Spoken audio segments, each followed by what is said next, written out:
How's it going, everyone? Today we have a pretty laid back video. Just gonna go ahead and build a PC in the background there, but that's not really the focus of the video. I'm gonna be talking about a ton of things in the keyboard hobby, including, talk about GMK, of course, and reselling, and then what boards should you get if you're trying to get in the hobby, or if you want to, if you have to recommend someone who wants a mechanical keyboard, what boards you should recommend, buying boards, like what boards and price ranges to avoid, and just we'll get into all that. But first, I'll talk about the PC in the background there. It is I've had it for like a year. I haven't turned it on. I like literally have almost never used this. I was doing some crypto stuff with it, and I got so sidetracked, and I just haven't turned it on in like the last 6 months. So gonna go ahead and turn it into a gaming rig. That's what happens, guys. When you fail at crypto, you become a gamer. So I went to Best Buy and picked up a 3060 Ti. Surprisingly, they had two 3060 Ti's just sitting in store, and then they also had a 3090. Not Founders Editions, unfortunately. I would have really loved to have a Founders Edition 3060 Ti, and it probably would have saved me some money. This is I had a 3060. So I had a 3060, and I never opened it. I bought it probably like a month ago. I never even put it in my computer. I don't even know what the card looks like, because I have a 1080, and like they're pretty much like the same. I'd much rather have a 3060 Ti. I left it in the box, kind of forgot about it, and then today I bought the 3060 Ti. Luckily, I didn't open that 3060 because I just wouldn't have really cared for all that much. So happy I finally got 3060 Ti. I thought this board was AMD, or I thought this not the board, but I thought the PC was AMD, but it ended up being Intel. I forgot. I looked at the stock fan, and it's like Intel something, 32 gigs of RAM, and like 16 terabytes of storage in there. Actually, like maybe 18, because I have a M.2 in there as well. There's that 3060 Ti. Very nice. But okay, moving on to what I want to talk about in this video. That is going to be, let's start it off with, okay, if your friend or, family member, whoever, someone is asking you for a recommendation for a mechanical keyboard, what should you tell them? So, first thing I always ask is, like, are you trying to get into the hobby, or do you just want a mechanical keyboard to use that, like, isn't, all that crazy? Like, you want a cheap mechanical keyboard that's going to last you forever? They say yes, then I always will say either GK61, RK61 off of Amazon, or like an Am Pro 2. That's pretty much what I'll always say, because they're cheap and they're available. Like that's it. They're cheap and they're available, and they're typically like good quality for $50, $50 to $100, right? And because of that, usually what happens is they're either completely satisfied with it and they never buy another mechanical keyboard, or they'll use it and they're like, I want something nicer, which in that case, it's not too bad for them, because they only had put in, less than $100 into a board, and now they can decide like, okay, I do actually want to spend more money on this hobby and get into it. So I always say that, like, they're not amazing boards.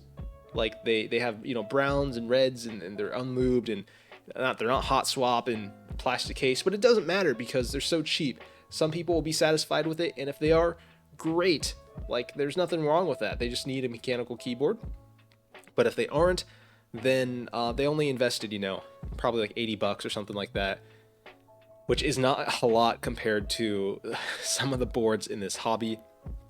But honestly, there are some boards that are like, there's overkill. Like, spending more than a couple $1,000s on a board, in my opinion, it's just overkill. Unless you really have that type of expendable income, then and you're not seeing it as an investment, if you just want it to have it, it's like, you just go buy a car or something, probably have more fun that way. But hey, who am I to say, spend your money however you like. But there are some price ranges of boards that I personally, would avoid for very specific reasons. Some very monetary. but the price ranges that I personally would avoid when buying a keyboard, and this doesn't apply to all boards within this range, but it's gonna be that 2 to like 400-ish range. I'd say like 2 to 350. If the board itself, not including keycaps, not including switches and all that, just the board is 200 to like 350 bucks, then I typically will avoid that. I prefer to pay a little more for the reason that more expensive boards will typically retain their value or go up in value over time, and the quality is going to be somewhat noticeable. And that isn't always true. There are some very nice boards that are 300 bucks, but the boards that will go up or retain their value are typically going to be in that 400 to 600 range, or just 400 and above. But I would suggest 4 to like maybe 7 max. Honestly, anything more than that is again, it's kind of crazy, because that's a lot for a keyboard. We're talking about a mechanical keyboard. As much as I love the hobby, it's expensive. It's expensive to own something like that. You can see in the background there, when I was trying to put that GPU in, they had like these plugs, these plastic plugs in the back, protecting the ports, and I thought like, okay, I can slide the I can just slot this in, but for some reason the plugs were blocking it. I didn't realize that until last minute there, so I had to pull out all those little like display port protector plugs. I thought that was funny. I was like, why isn't this like going in? Why it's not slotting into the PCIe? But either way, I haven't built a PC in a while, so don't judge me, bro. Yeah, if you are wanting a keyboard and you want an expensive keyboard, and you have $200 to $350 for the case, right? Just for the board, that's your budget.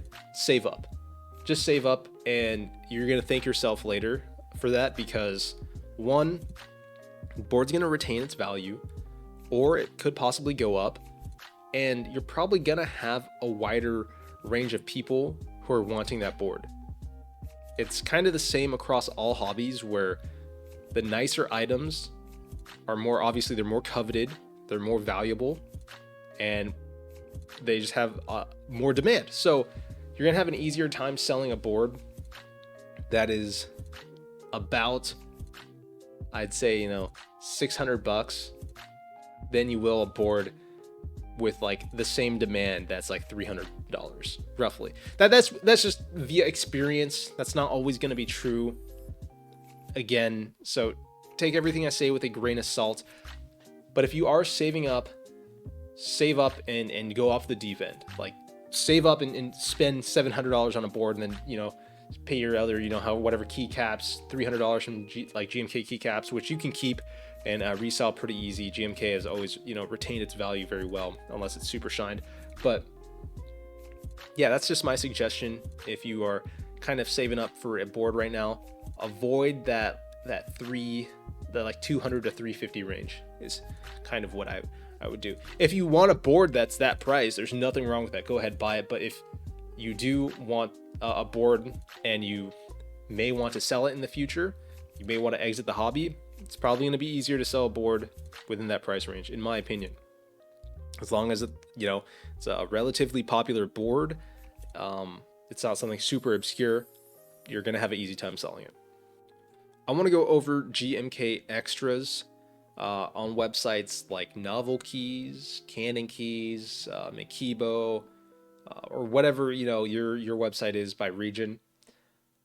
Extras have been, as of recently, plentiful, and it's surprising to me that although there are tons of extras available, we're talking sometimes 500 extras. That's what it seems like. I can only make estimates, but I think some sites, they'll put in like at least a couple hundred extras into their order, and that's pretty substantial on the company's end, because it's not like a group buy. When a group buy happens, the company gets all their money up front, and they're not I was like doing a fist bump at the screen there because I found I found some zip ties, and there's a trick with zip ties, which I'll show. I'll talk about it when it comes back up. But with group buys, the companies get the money up front without putting any money down, really, which is an awesome business plan. If you think about it, you get money and you don't give anyone a product yet for probably about a year, and then when a year comes, you just have to ship it all. But yeah, customer pays for it, they take their cut, and they give part of the cut to the designer, and then they take the rest of the money and give it to GMK for production. But with extras, when they're buying like hundreds of extras, it's as if they're a customer too. Obviously, they get it at the production cost, or whatever cost, the wholesale cost, not the production cost. So it's a lot cheaper for them. But still, if you're buying 100 sets, 200 sets at $80, that's a lot of money. And if you're doing that like every other group buy or something, that adds up. So it's kind of crazy to see, especially Novel Keys lately has been getting tons of extras. They have crazy amount of like GMK Hammerhead. They had a good amount of GMK Mecha 01, which was such a good buy. I think Desk Hero had a good amount of GMK Mecha 01 as well. I had thought that was gonna go up to like 300 something, and now on eBay it's like 400. Mech Market right now it's like 300, but eBay we're talking like 450, which is ridiculous because they were probably sitting for a day or two on Desk Hero. I had ordered some extras. If I had known they'd be going for so much, I obviously would have bought more, because it's like double your money. But I have my sets, so I'm happy. Definitely something I was excited for. Didn't come out looking as nice as I had originally hoped, but whatever, I'm getting sidetracked. Extras, it's a great time to be in the hobby because it's not too difficult to get a GMK set. If you just want a GMK set and you don't really care all too much and you're not all that picky about the color scheme, websites like Novel Keys, Mikibo, mainly Novel Keys. I'd say Novel Keys has been buying like the most extras. At least for what I've seen. I haven't really been paying attention to like the OCE, Asia, Europe. For the US, Novel Keys has been buying a ridiculous amount of extras, and it's probably because they've been making bank. Novel Keys has had those the licensing. They've had licensing with Disney on Star Wars products, and when you do that, that's when once you can get those IPs, companies will start making money. If you're working with Star Wars and Disney, that just ups your whole portfolio and opens the door to so many other companies who are like, oh, you want to do a keycap collaboration? Yeah, we have an X and Y IP. We, whatever brand. So Novel Keys is definitely going to be coming up. So I think that's why they've been buying so many extras, is because their cash flow has probably been pretty decent, I'd imagine. Awesome time to be in the hobby again. And just sets right now that I can think of that I thought were kind of ridiculous that they've just been sitting is GMK Pono. It's a hit or miss for some people. Some people don't really care. But I think GMK Pono is an awesome set. And I am just so surprised that it's been sitting for as long as it has. I can see that going up to like 300 plus. But please, please, please remember, I am not a financial advisor, so take everything I say when it comes to money and buying things as for investments with a grain of salt, because I'm not a certified financial advisor. If you ever want to do investments or whatever, go seek a professional licensed individual. That's all I gotta say. This is all just from personal experience, working in the field and then the field of reselling.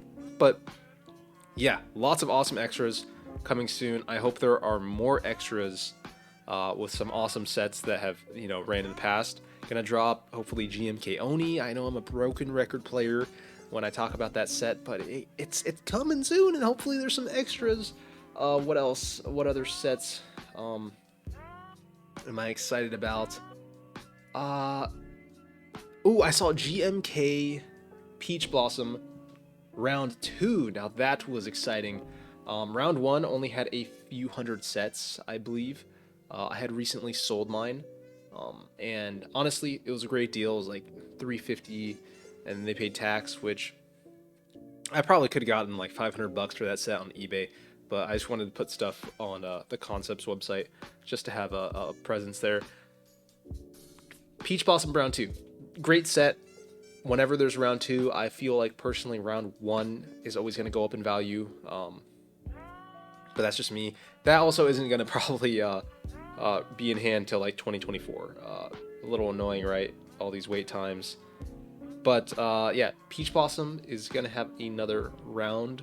What else? We got PBT02. I'm excited for that to ship out. Oh, I bought a couple Alzoras, and unfortunately, they said that the E-White coloring was having a ton of issues, and their manufacturer was like moving or something like that. Don't quote me on that. There's an update in their server, but I was like, oh no, because I was really hoping for that board to come soon. I would have wanted to see it in person, but I either would have built it for a video or put it in the shop. Definitely it's one of those boards I was just excited to see in person. But again, delays after delays, it is what it is. The keyboard hobby is definitely, it's a painful one to be a part of, because at one point it's a very community driven hobby, but on the other end of the spectrum there's like a lot of money going into it from like big corporations, Razer, Ducky, and all these other big companies are now making mechanical keyboards, are putting a lot more money into it than they might have in the past. So it's funny, the contrast there, where the community is a big part of it, but at the same time there's just cash flow from every direction. But it seems like there's still so many issues in the production line, and I know some of that could be attributed to still coronavirus and whatnot and whatever. But either way, excited for a lot of boards to come out. Some future videos I want to make, probably I want to do another mech market pickup video, but it's so hard to do the mech market pickup videos because usually, like, when I did them in the past, it'd be like a week to like 2.5 weeks worth of stuff that would all mail in at once, or like mail in across 2 weeks, and then I do the video like getting them all at once, whatever. But now it's like kind of hard. It's like a little bit difficult because whenever I get those items, I immediately put them in the store, and like I spent a couple $1,000s just this last couple weeks, maybe like closer to like 3 or 4, but I had spent that and got some new desk mats and a few new keycap sets off the mech market, and I wanted to do a video, but I put them on the shelf and they sold. Like, I'd say like 4 out of the like 5 or 6 sets that I got, they're gone. Unfortunate. So I mean, it's unfortunate for you guys. For me, I sold it, but I can't make the video on that. I also want to do a video on how not to get scammed on mech market. That'll be an interesting one. I've spent a lot of money on PayPal via peer-to-peer transactions on sites like eBay and Grailed, but also just straight peer-to-peer like Discord and whatnot. So I've accumulated, I feel like I've accumulated a lot of knowledge on how people try to scam people, and how to avoid that. Just, there's obviously very basic rules, and then there are some more intricate rules that some people may not even think of that are very difficult, and then how to get out of a situation of being scammed. Because I've had people try and scam me, but I don't think I've ever been scammed before. And once I've been scammed once, and that was on Counter-Strike for a knife, and it was like $80, and the guy would just not, like, he would not stop messaging me. He would not shut up. So I was like, dude, you're probably gonna scam me. I'm gonna send it. I'm just gonna send the trade. Just shut up. Like, stop bothering me. And yeah, he just ran off with the knife, and I was like, whatever. It was like $80. And I was kind of relieved that he was not bothering me anymore, to be honest. Yeah, that does not mean that does not give anyone permission to bother me for a keyboard. I'm not gonna give anyone a keyboard if you relentlessly stop messaging me. I'm not who did that? Was that Glarsis? I think it was Glarsis. I'm not him. Yeah, that was the only time I got scammed. Other than that, I've spent, I don't want to even guess, but I spent a lot on like PayPal and whatnot. peer-to-peer transactions. So I'd love to share that knowledge on how not to get scammed. There's tons of ways how to, and I've pretty much seen most of them. So definitely a video on that coming soon-ish. I'm kind of lazy, but either way, that's kind of all I got going on today. I just wanted to go ahead and shoot this video for you guys. I hope you enjoyed it. Kind of low-key, laid back. The PC pretty much done. All I have to do is I have another hard drive with Windows on it. I'm just gonna throw it in there and just pretty much start it up. That's it. But yeah, take it easy, guys. Peace out.